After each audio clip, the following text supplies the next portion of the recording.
क्या नाम आपका? अमीर सिंह। बाबा जी, जो आंदोलन चल रहा है उस पे क्या कहना चाहोगे?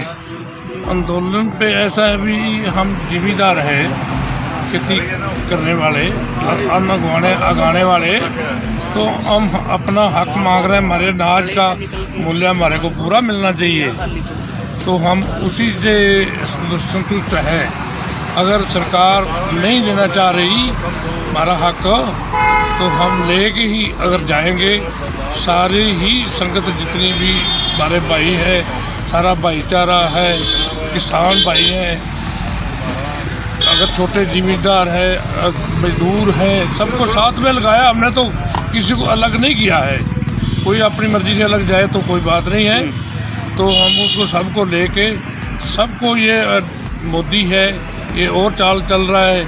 हमारे भी लोग पढ़े लिखे हैं, अब बहुत समझदार हो गए हैं, पढ़ते हैं, उनको पता है भी ये बात दूसरी तरफ जा रही है। लेकिन 6 महीने से ज़्यादा हो गए हैं, तो क्या लगता है कि भाई ये कुछ समाधान निकल पाएगा इसका? हम तो इसलिए ही बैठे हैं भी हमारा समाधान हो जाए। अगर होएगा तो जाएंगे, ऐसे नहीं जाएंगे। अब वैसे तो ना कोई बातचीत हो रही है सरकार के साथ में? बातचीत तो करेगा, बातचीत तो करनी पड़ेगी। आगे इलेक्शन आ रहे हैं, पीछे बंगाल का इलेक्शन है, उसने देख लिया। अब यूपी पर पंजाब का इलेक्शन आ रहा है, वहाँ सब कुछ दिखा देंगे उसको। ऐसे नहीं छोड़ेंगे, हम पीछा नहीं छोड़ेंगे, अपना हक लेके ही जाएंगे। क्या नाम आपका? हरकबीर सिंह। सुनने में आया कि भाई आपने यहाँ का सिंगू बॉर्डर पे रास्ता रोका हुआ है। हाँ, रास्ता चल रहा है, कदों रोका है? रास्ता किसने रोका है? पुलिस वाले ने रोका, नके पुलिस वाला लगा रखा के यानी कि किसानों ने कोई रास्ता नहीं रोका हुआ है? रास्ता रोका है, दोनों तरफ खुले रास्ते हैं। सिर्फ बॉर्डर पे पुलिस वालों ने, सरकार ने रोका हुआ है? सरकार ने रोका है।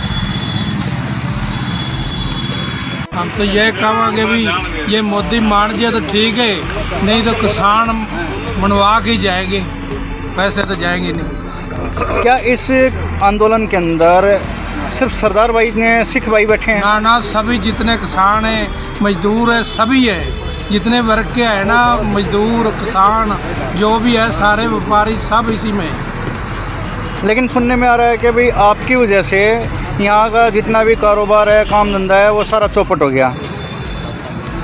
चौपट तो ये वैसे लॉकडाउन लगा के कर रहे हैं, यहाँ से तो सब चलने लग रहे हैं, सब बिल्कुल ठीक है जी। रास्ता खुला हुआ है? खुला हुआ है रास्ता जी। किसान भाइयों को क्या संदेश देना चाहोगे? किसान भाई तो यही भी इसको मनवा के जाएंगे, नहीं मानेगा तो हम यहाँ से जाएंगे नहीं। हाँ जी, क्या नाम आपका? मनजीत सिंह। हाँ जी, क्या कहना चाहोगे आंदोलन के बारे में? मैं आंदोलन के बारे में यही कहना चाहूँगा कि ये हमारी किसानों की, सभी किसानों की आर पार की लड़ाई है। हम इस लड़ाई को समझतापूर्वक लड़के जाएंगे। हम जब तक ये कानून, काले कानून वापस नहीं होंगे, हम वापस नहीं जाएंगे। 6 महीने से ज़्यादा हो गए हैं? और 6 महीने से काफ़ी ऊपर दिन नहीं। लेकिन अभी तक सरकार नहीं मानी, तो कैसे? सरकार अभी तक समझ पर हम भी बैठे हैं। अच्छा, सरकार नहीं मानती तब तक हम भी यहाँ पर बैठे बिल्कुल नहीं, पीछे नहीं हटेंगे, बिल्कुल नहीं मानेंगे। अच्छा, एक प्रश्न और, ऐसा सुनने में आया है कि यहाँ से जो किसान भाई हैं वो उनकी संख्या कम होती जा रही है दिन पे दिन? नहीं, रोज काफिले पंजाब से ट्रली भर आ रही हैं। अब 9 तारीख को शहीदों के ब्लॉक से 2-3 हज़ार गाड़ी का काफिला आ रहा है। तो किसानों को रोज संख्या बढ़ रही है, किसानों की। कौन कह रहा है संख्या घट रही है? रोज काफिले आते हैं पंजाब से, गाड़ी भर रोज आती है। 23 तारीख को काफिला अपना करनाल जिले से आया था, तो लाखों किसान उसमें आए हुए थे और लाखों गाड़ी आई थी। आंदोलन तो सर ये देखो 6 महीने से ऊपर हो गया, और जब तक इनकी नीतियाँ ऐसे रहेंगी, मोदी सरकार लगा लो या बीजेपी की है, तो ये हमारा आगे जो आंदोलन आगे तेज ही होगा, क्योंकि इनके कानों पे जूं नहीं रेंग रही। ये तो बन गए हैं बिल्कुल निर्दयी। मुग़ल और अंग्रेज़ों को इन्होंने पीछे छोड़ दिया। जो इनका रवैया है वो आप सबको पता है, हमें पता है। आगे ये जो आंदोलन है, मोर्चा है, तेज ही होगा। आज टोहाना में गिरफ्तारियाँ भी दी हैं?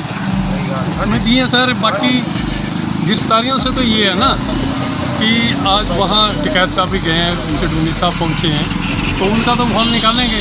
अगर नहीं तो तो फिर हम तो इसीलिए बैठे हैं सड़कों पे, आओ हमें गिरफ्तार करो, इनकी जेलें कम पड़ जाएंगी। इतनी गिरफ्तारियाँ होंगी कि इन्हें तो जेलें नहीं बनवानी पड़ेंगी।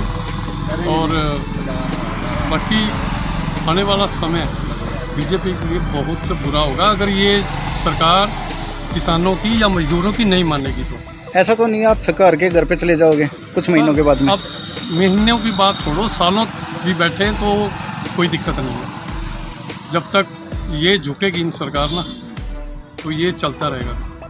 नाम आपका? मेरा नाम जी तेजवीर खरब नाम है। आप कहाँ से आए हैं? मैं जी जींद डिस्ट्रिक्ट तहसील स्पीतों। तो यहाँ किसान आंदोलन में कैसे आए आप? किसान आंदोलन में इसलिए आज ये एक रोटी की लड़ाई है। देखो मेरे पास ज़्यादा ज़मीन भी नहीं है, इतना बड़ा ज़मींदार भी नहीं हूँ मैं, लेकिन मुझे पता है, मेरा ज़मीर कहता है ये जो 3 कानून आए हैं, जैसे कॉमोडिटी एक्ट का आया है, जो स्टॉक को लीगल कर दिया इन्होंने, तो ये किसी सिर्फ ना तो किसान की लड़ाई है ना ये मजदूर की लड़ाई है, ये सारी जनता की लड़ाई है जो रोटी खाती है। कितने दिन से हो आप यहाँ? मैं एक आध बार घर गया हूँ, महीना कर रहा हूँ लगभग, नहीं मैं आंदोलन में हूँ। आपको क्या लगता है सरकार मानेगी? सरकार नहीं मानेगी, हम जनता है, जनता जनार्दन है, बदल देगी, और क्या कर सकते हैं। किसान भाइयों को क्या कहना चाहोगे? यही कहना चाहूँगा मैं, किसानों को नहीं, केवल मैं किसानों को, मजदूरों को, और जो रोटी खाने वाले आम उपभोक्ता है ना, उनको ही मैसेज देना चाहूँगा कि ये सिर्फ किसान की लड़ाई नहीं है। और समझदार आदमी समझते भी हैं, जात पात में बंट के और ये आपस में फूट डाल के इन राजनीति वालों को अपना उल्लू सीधा करने का मौका मत दें, और ख़ासकर किसान मजदूरों को, क्योंकि आज़ादी की लड़ाई भी सिर्फ किसान मजदूरों ने लड़ी थी। जब भी काफ़ी घर बैठे थे, क्योंकि भगत सिंह बनना सबकी बस की बात नहीं होती, तो सभी आए और एक साथ मिलके, क्योंकि सभी किसान और मजदूर एक हो गए, तभी मैं कहता हूँ 1 हफ्ते के अंदर सरकार झुक जाएगी और बिल वापस ले लेगी। यही मैसेज मैं सरकार को क्या कहोगे? सरकार को ये कहना चाहूँ, ये जो दमनकारी नीति अपना रहे, तानाशाही की, भाई कोई भी आवाज़ उठाता है, प्रोटेस्ट करता है, ये नीति भारत में नहीं चलने वाली। ये संविधान को बचाने की भी लड़ाई है, मैं कह देता हूँ। ये जो RSS और सरकार मिलके भाई ऐसे कानून ला रही है, अभी कोई प्रोटेस्ट नहीं कर सकता, तो ये नहीं चलने वाला। जनता इसका फैसला करेगी आने वाले टाइम। 6 महीने से ज़्यादा हो गए हैं, हाँ जी। अभी तक कोई समाधान नहीं निकला। तो समाधान पे यही कहूँगा जी मैं, देखो आपको पता है ये डाणी बाणी ने ही मोदी को बनाया है, सबकी अंधभक्त थे तो काफ़ी उनकी भी आँखें खुल गई है, और समझदार आदमी तो समझ ही जाता है, उसको समझाने की जरूरत नहीं होती।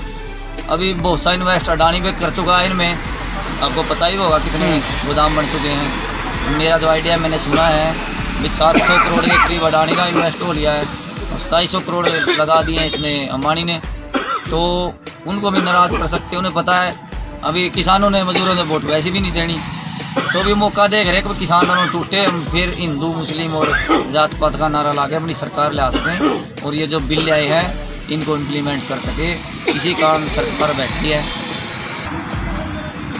जो लॉकडाउन लगा हुआ है उस पर क्या कहना चाहोगे? लॉकडाउन का ये देखो जी, मैं तो कोरोना को मानता ही नहीं, और मैं इतना दावा करता हूँ, मैं जितनी मेरे पास प्रॉपर्टी है ना, कुछ डॉक्टरों के भी सामने आई, सोशल मीडिया पर देखी होगी, आज तो कोई ऐसा डॉक्टर नहीं आया भी है तो प्रूव कर दे कि महामारी है, इतनी डेंजरस बीमारी है। डॉक्टर कोठारी है, कई डॉक्टर उन्होंने बताया, सर मैं भी लगाता हूँ, कोई बंदा है ना भी इसको महामारी घोषित करते, ये अगर है कोरोना एक साधारण फ्लू है, तो इसका जानबूझ के इंटरनेशनल षड्यंत्र बनाया गया, और जो बुद्धिजीवी आदमी आप जैसे पढ़े लिखे आदमी हैं सब जानते हैं, ये आपस में मिले हुए हैं, ये कानून कोरोना ये एक दूसरे का हिस्सा है। जो लॉकडाउन है, लॉकडाउन में दुकानदारों के लिए एक टाइम बाउंड कर दिया है। लॉकडाउन तो बनता ही नहीं, आपको पता, मैंने तो जो सोशल मीडिया देखा किसी कंट्री में लॉकडाउन है ही नहीं, लेकिन यहाँ जो लॉकडाउन लगा हुआ है, दुकानों का एक समय निर्धारित कर दिया गया है, तो उस पर क्या कहना चाहोगे? कि जो छोटे दुकानदार हैं वो तो मर गए, काम धंधे है ही तो नहीं। मरेंगे वही जनता के। मैं फिर कहता हूँ, मैं अपने दुकानदारों को, जैसे हम या किसान आंदोलन में बैठे हैं, भाई साहब वो पर्सनल मैटर वो बताता है कि हम जाते थे, कोई जैसे भारत बंद का आंदोलन करते थे, वो किसान क्या कहते थे, भाई ये तुम्हारी प्रॉब्लम है, वो दुकानदार कहते थे हम बर्बाद हो जाएंगे 2 घंटे के लिए। आज प्रशासन ने कर दी, सरकार ने कर दी, आज बर्बाद नहीं हो रहे, हम यही बात उनको कहते थे। ये सबकी लड़ाई है, और अब पता लग रहा है वो घर बैठे हैं, अब बर्बाद नहीं हो रहे। ये जनता की एकता में कमी है, इसलिए ये प्रॉब्लम हो रही है।